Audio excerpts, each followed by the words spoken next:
بسم اللہ الرحمن الرحیم۔ السلام علیکم ورحمۃ اللہ وبرکاتہ۔ حضرت ابو مالک اشعری رضی اللہ تعالیٰ عنہ بیان کرتے ہیں، رسول اللہ صلی اللہ علیہ وآلہ وسلم نے فرمایا، پاکیزگی نصف ایمان ہے۔ الحمدللہ میزان کو بھر دیتا ہے۔ سبحان اللہ اور الحمدللہ دونوں یا ان میں سے ہر کلمہ زمین و آسمان کے مابین کو بھر دیتا ہے۔ نماز نور ہے، صدقہ برہان ہے، صبر ضیاء ہے، اور قرآن تیرے حق میں یا تیرے خلاف دلیل ہوگا۔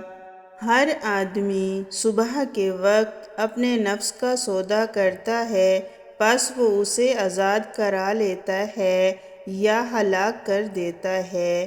مشکوٰۃ المصابیح حدیث نمبر 281۔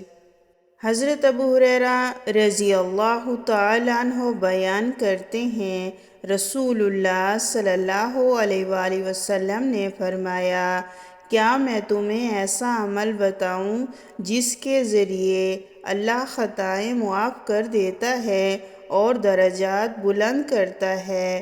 صحابہ نے عرض کیا، کیوں نہیں اللہ کے رسول، ضرور بتائیں۔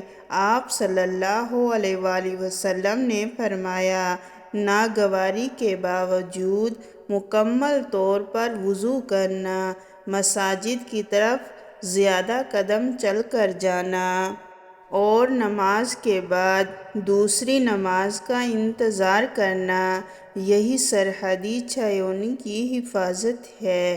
مشکوٰۃ المصابیح حدیث نمبر 282۔